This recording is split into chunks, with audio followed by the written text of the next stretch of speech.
I've been working in schools in the UK and around Europe for over 25 years, and my role, I think, has developed over this time. At the very beginning, I thought my role was training teachers to use certain restorative techniques to help youngsters resolve conflicts, to address behavioral problems, and then it began to change, and I began to realize that my role was also to give them the skills in their classrooms to change the environment in the classroom and to facilitate community building circles. Actually, the kind of things that I used to do when I was a teacher, using what we would call restorative skills to develop connection, communication, emotional literacy. And the more teachers were able to do that kind of thing in their classroom, the less conflict, the less challenges there were. So actually, although what we do we call restorative, it's been evolving into also what we now call relational practice. So it's both relational and restorative. But as time went on, I also began to realize that in order for teachers to be able to model this in their classrooms and to think in a restorative way to help youngsters put things right, they themselves needed support. And if there are teachers listening to this, they will recognize that within staff teams there is conflict. There are communication difficulties. And so we began to refocus our attention and actually train the teachers to use these skills, not just with the students, but with themselves. Communication skills, conflict resolution skills, to create staff rooms or staff teams that looked after each other and cared for each other, which was also developing the resources of the staff team, because teaching is a very challenging job. And then, probably most recently, because of all the research that's been done about restorative practice in schools, which is showing that the most important people are the leaders, we began to realize that the first work is with the leaders. And so when I begin to work with a school, I work with the leaders maybe for a day or more, working with them on how do you communicate with your colleagues, your fellow leaders, the principal, the deputy principal. How do you manage conflict? Who helps you if you are in conflict? And then, of course, other jobs the leaders have, like communicating with parents. How is that? How do you manage anger, distress with parents and carers? So, in order to be an effective trainer working in the school environment, you need to be able to support leaders, support staff, in order that they can then use their restorative skills with the students. So it's not about the trainer working directly with the students. It is about the trainer training the adults in the school. And so you're not just a trainer. You're also a consultant, a critical friend, a supporter of the school, because the job is going to take, they say, between 3 to 5 years. So you begin a relationship with the school as a consultant and a trainer. So this is the nature of the job that I have learned about over 25 years.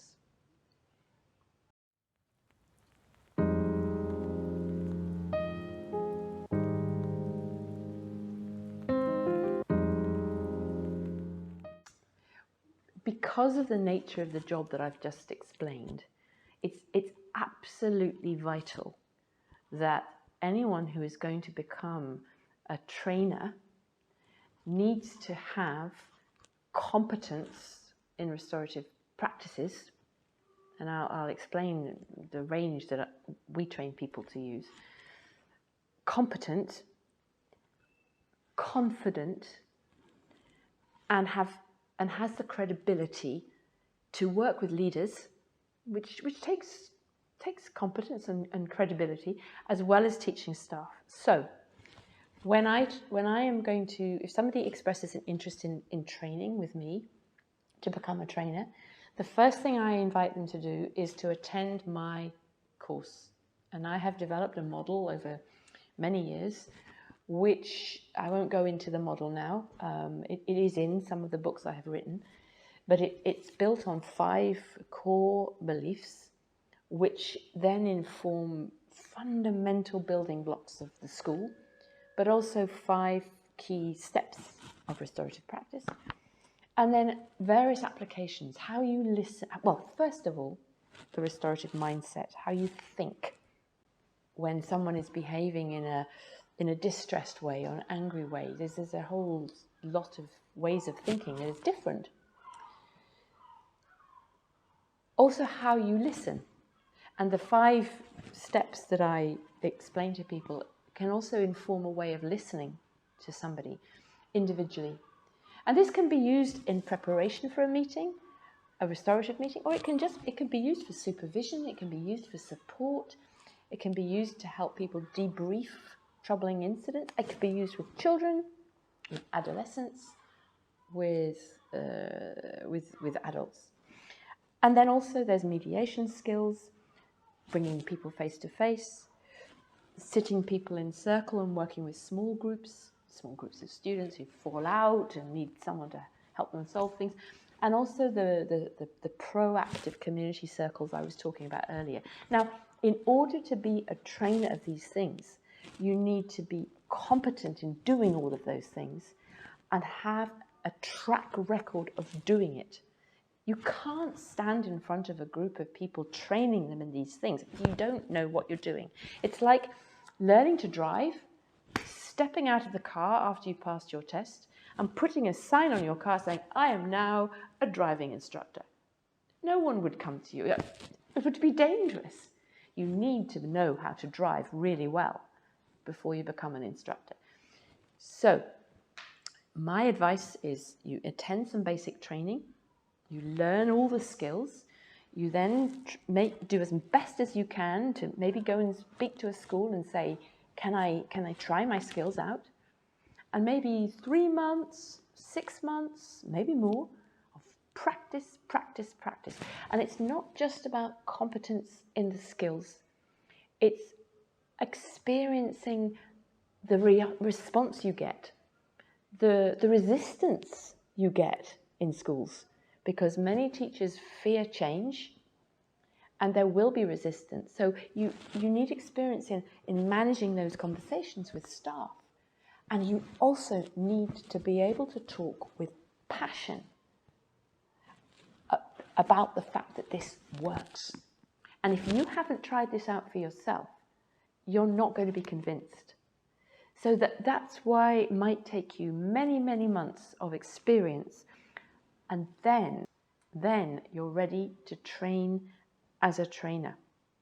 So that would be the most important thing, I think, is being a competent practitioner yourself, and actually to stay a practitioner.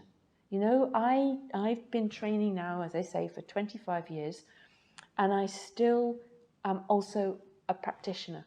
I still use my skills. I use my skills in the training, because actually I'm a great believer that we are modeling restorative values and principles in the way we train. I call it restorative pedagogy. But I get asked to run meetings, circles, mediation, so that I keep my practice alive. I think that's very important.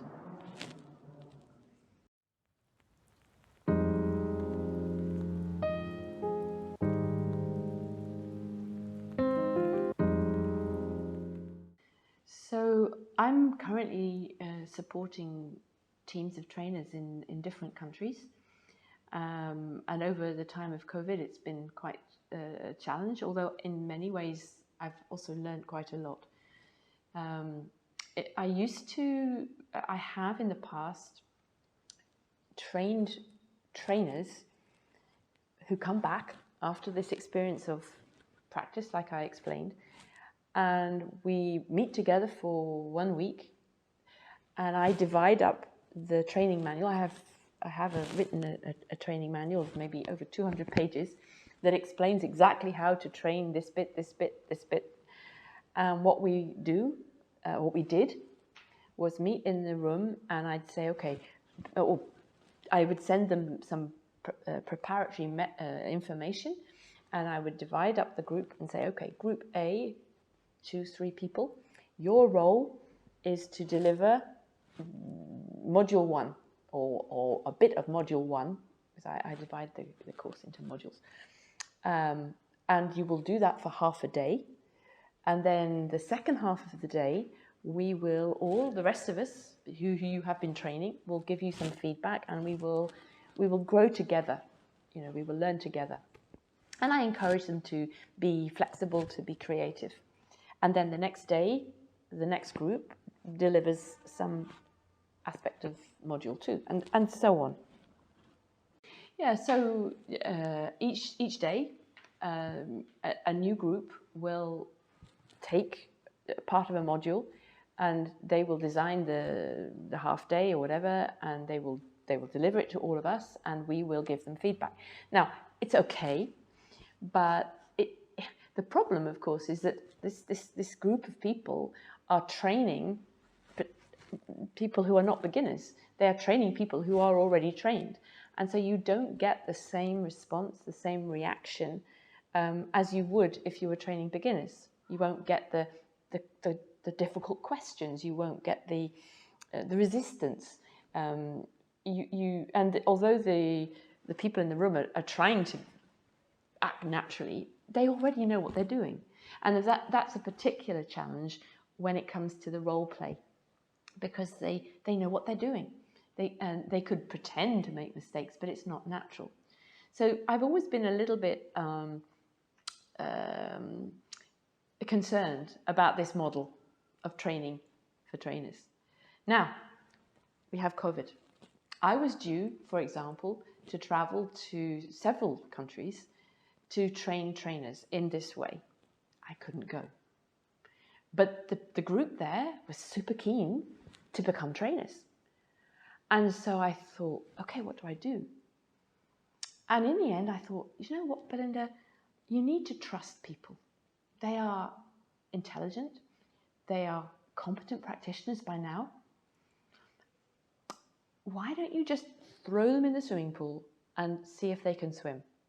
And they were super keen to try. So I sent them the training manual, and we agreed that I would do some supervision, which was online, with them, and it could be regular meetings, but in the room. But with this, it was online. They took each module. They discussed with themselves how they were going to do it. They delivered it, and then they met with me and their colleagues to debrief how it went. And it was very successful. I've done this with several different training groups in several different countries, and I learned to trust them. And they used my manual, and the feedback it's very helpful. And they have grown so much in confidence and in competence, and in competence, not incompetence. And all they needed was some support from me on a regular basis to debrief what they were doing. So I actually think that that's a better model now, that I give them the training notes, and also, again, encourage them to be innovative if they want to make some changes. But basically, the modules are very clear. The program is clear. I also encourage some creativity in the design, because I'm not a manual person, actually. And although I follow the program, some days I might do this on one day, but not the next thing, because the group's not ready for it. And I think as a good trainer, you need to be very responsive to the group. And if the group is more ready for something you were originally going to do on day 3 or day 4, and you think it needs doing on day 1, fine. I think that's good training practice. So yeah, in answer to the question about following up, first, offering regular supervision for the group is I think good practice. Just as you would after initial training. I think after initial training, people need regular refresher meetings as well. And then also just trust people. Trust people to look after each other. And eventually, of course, they will develop the skills using restorative circle practices and using the 5 steps or whatever to be able to look after each other. And we gradually sit back. And one super exciting thing I've just now experiencing for the first time is one of the groups I support in one of the countries that I've worked in are now saying to me, we would like to train trainers ourselves. So now I am training the trainers of trainers. And this is a new experiment for me because, first of all, I thought, oh, I haven't done this before. I haven't got a manual for training the trainers of trainers. But we had a meeting online and they told me what they were going to do. And I just went, wow. I can't add anything. I'm here for you to ask me questions, but you know what you're doing. So I think it's trusting people once you've given them everything that they need to take off for themselves.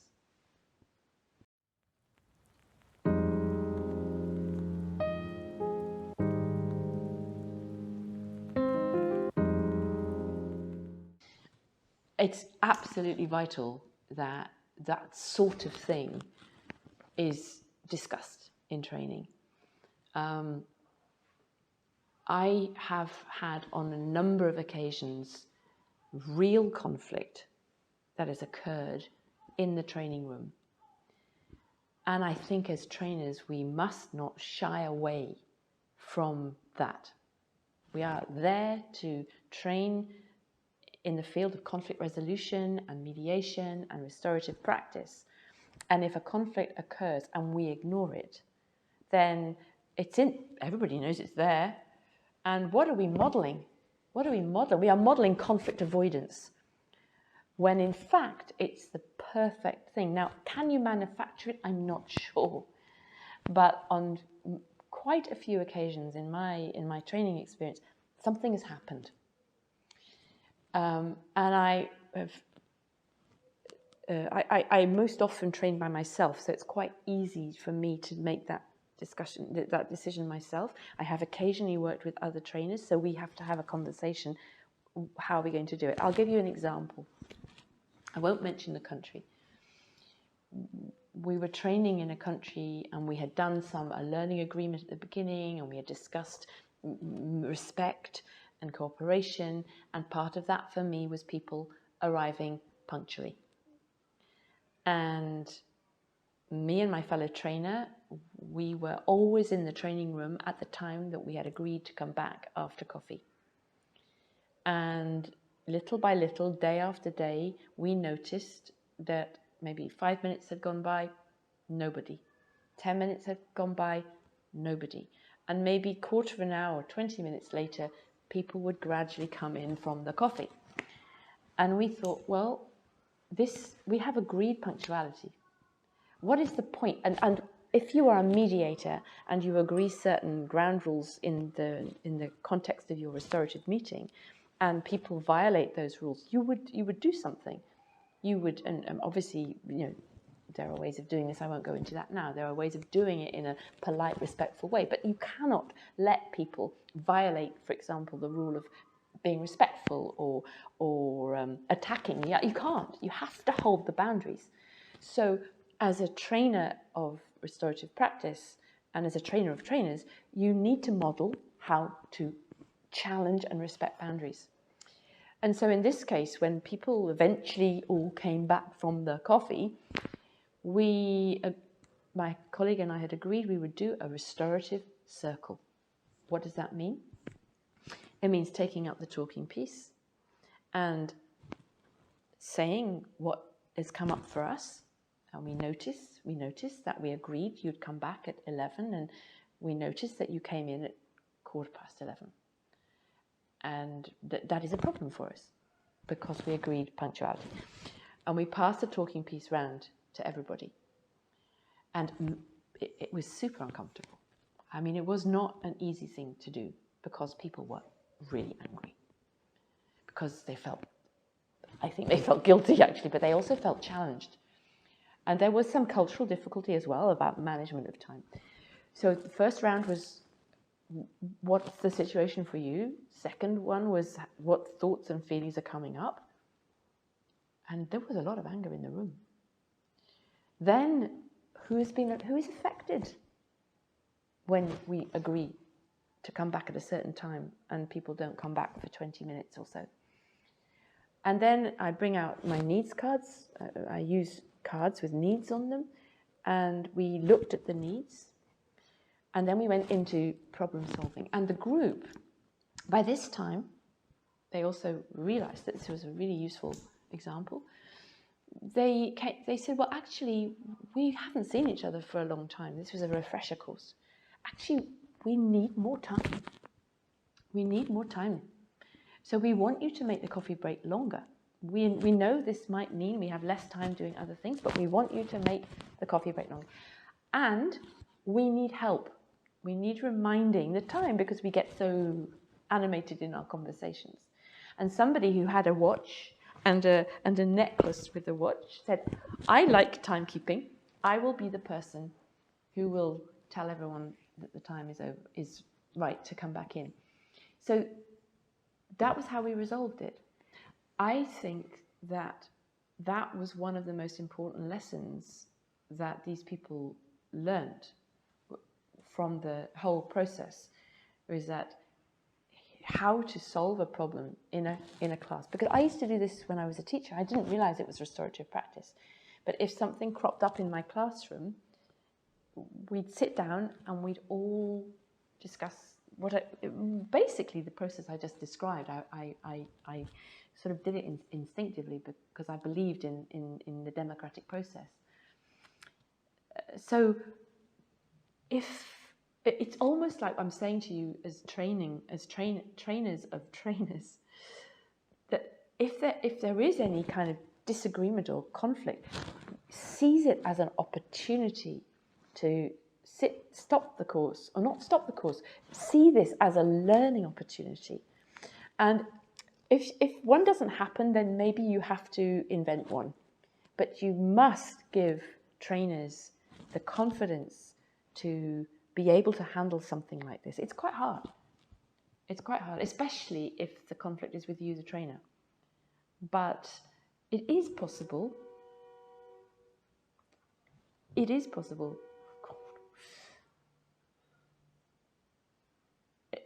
It is possible to hold a process in which you are also involved if you have a key quality of a trainer, which is humility.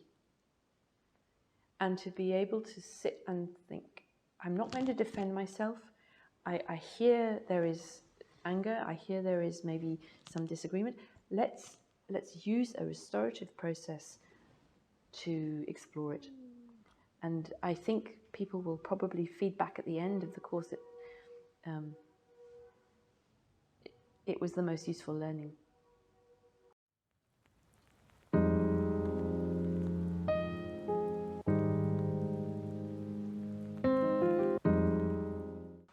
I think the failures I've experienced have been when a school doesn't fully appreciate how much investment of time, energy, commitment, and money. Schools pay me, my organisation, for the training. and somebody has to pay. So if the school is getting a grant from somewhere else, that grant has to keep coming. Because if you don't realise that the project was not even a project, the transformation of the whole school, the culture of the classroom, the culture of the staff room, the culture of the leaders' offices, if you don't realise that's going to take between 3 and 5 years, and put in the investment for training, for time for looking at policies and procedures, if you don't put in that commitment and you don't keep on supporting the staff to try things out, to meet in groups, to reflect on their practice, if you don't do all that, it won't happen. And if you like, the biggest disappointments for me, we call them failures, I'm not sure if it's a word failure, the biggest disappointment for me is if I've only been called in for a short time, and then for some reason the funding goes, or they can't get the funding and they can't continue, and then it goes away. And the other huge disappointment for me is if I have been working for a school. I have some schools I have been working with now for 15 years, 18 years, and I've been very happy that the even though the personnel has changed, the restorative fire has kept burning, if you like. The new principal has handed on the baton, like in the Olympics, to the new one. But it breaks my heart when a school has done everything they can, and then a new head teacher comes in and their ideas are different and they sweep it all away. And that breaks my heart, because things go back to punishment, to exclusion, to toxic stress, to staff burnout, all the things that have been addressed. There's so many things that can happen if a school is totally restorative, in terms of raised attainment, raised attendance, a reduction in staff absenteeism, in increased feeling of safety, staff satisfaction in their work, all those things. And suddenly, boom, it's gone, because the new head teacher wants to bring in what I call a power and control process. And then my heart is broken. And yeah, those are the kind of failures. In terms of training, I think if one follows the things I've been talking about, you should be okay. You should be okay. Trust the restorative process. Trust the process. And that also means remembering that as the trainer, I don't have all the answers. Trust the group, use the restorative process, and work with them. If things go wrong, work with them. Definitely, that will be the way forward.